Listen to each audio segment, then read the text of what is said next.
Good morning and welcome to the Get Up Stand Up Show. Can you tell us your name and offer a comment or question?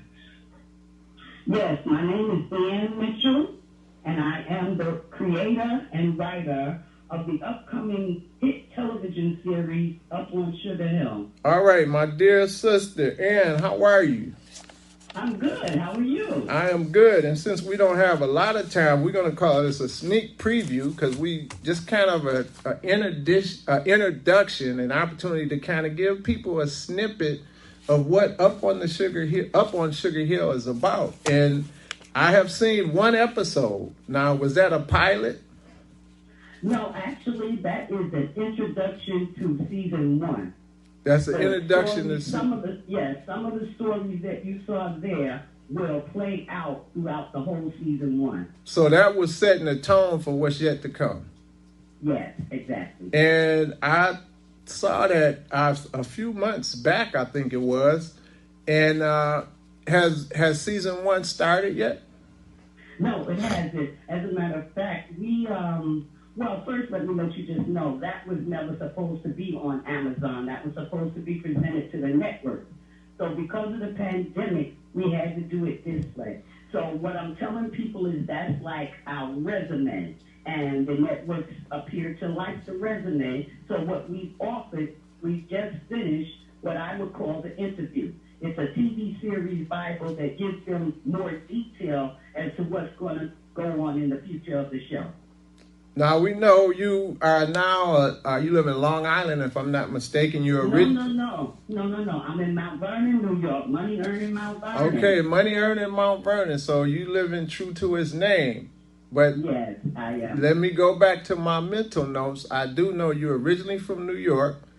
You spent a significant portion of your life in Detroit. That's how we came to meet each other as an activist, a parent, community organizer, and the like. And once you were back in New York, can you kind of talk to us about the process, how you went from, day-to-day mom, working, community organizer, activist to come up with this show? What was that process like? Well, actually, once I came back to New York and my son was almost grown, I decided to go back into the working field. And that didn't set well with me, because I guess maybe because of the age. And I began by watching some of Tyler Perry's first beginning. And I heard him say he just goes to the computer and types. And so when these thoughts came to my head, I just started going to the computer and typing. And this is exactly what came out.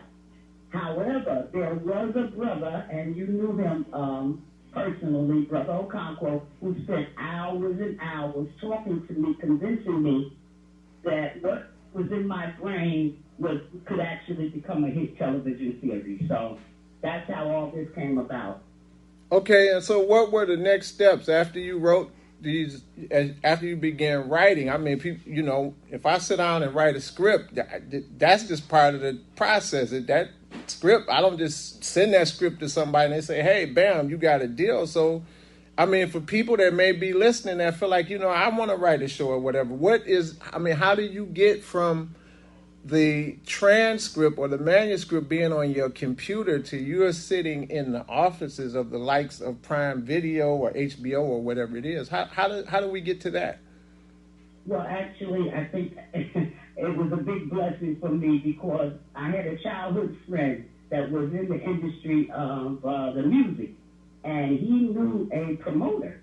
So, they introduced me and they liked it immediately. And this is how I kept meeting more and more people who were involved in the film industry. And it just took off. It took off, kind of without me because I just didn't see this happening. I wrote it and I just didn't see it happening. I'll be honest about that. But since writing it, I've met a lot of people who have really continued to motivate me because I'm still writing. Actually, I have a spinoff for Up on Sugar Hill entitled Palmer Park.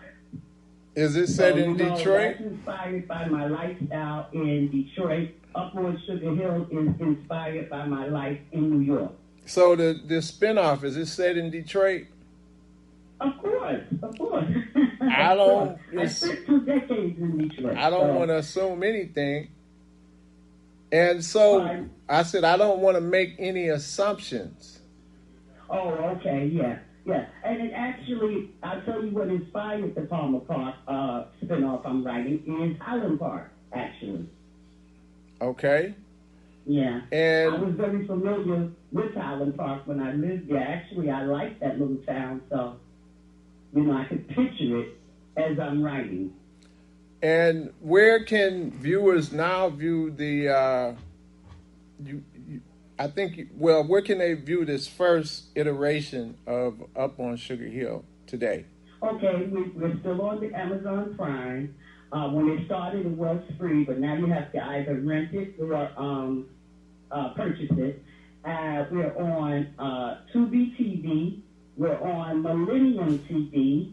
We're on Plex TV, and we're also on Venmo Demand. Okay, and how has your this pilot, or I know I'm not using the correct term, but how has this initial effort been? What are some of the reviews you're getting? What is the feedback like? Yeah, we've got excellent reviews. Now, Amazon is a little tricky with giving reviews of people who actually don't have a membership with them, but those that we did get were excellent. Everybody loved it.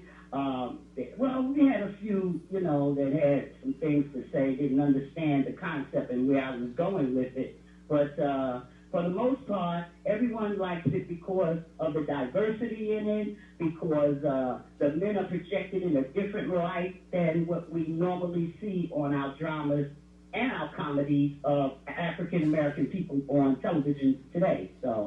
So we got a lot back from it, yeah. As an artist, as a writer, what are the main ideas you're trying to convey in this work Up on Sugar Hill? What is it that you want people to walk away from when they sit and watch one of the episodes? What is the main idea that you hope to accomplish?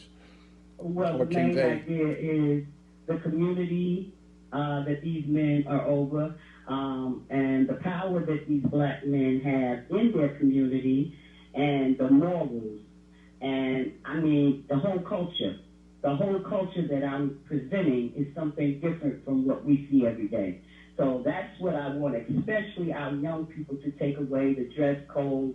If you've noticed, we didn't have a lot of money, but those men wore no baseball caps, no skull caps, no hoodies, no pants hanging down. We did not allow this. And let me mention, the show is really, really, we have women, of course, can't do anything without us, but the show is based on black men, 3 veteran black men. You said, and they're in their mid to late 30s, so, things are really current. So, if you don't mind, you said three veteran black men. Is that what I heard you say? Yes, they've all been to the military, yes. Oh, okay. So they're military veterans. So talk to us a little bit about each of those 3 characters, if you don't mind. Well, Marty is known as the Prince of Harlem. He is the, head man, and he had ties to some of the Italians here in New York. His dad did, actually. And they wanted to preserve Harlem. They wanted to keep Harlem. So he was the one that everybody saw could have that power to help rebuild Harlem. Because you have to understand, when they came home from the military, Harlem was in total chaos. So was he an African? Is he the first gentleman you said? Did you say Marley? Marty. M-A-R-T-Y. Yes. Is he an African American? Oh yes, all 3 of them are. Oh, okay. We don't. Right. Let me just stop you. We gotta kind of create a visual picture for people to see, because we don't have you in the studio and we don't have clips of the video. So we gotta kind of talk about it in a way that people can visualize it. Go ahead. Okay. So this is Marty. Marty is also married. Family is really, really important also in this show. And he is married to his childhood sweetheart with 3 daughters.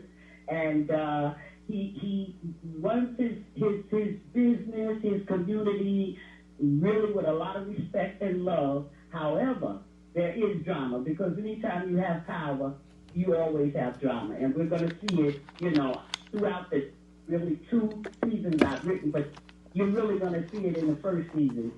Omar is second in command. If Marty should take a drop or something should go wrong, Omar is the one who steps right in. He is a big businessman in terms of real estate in Harlem.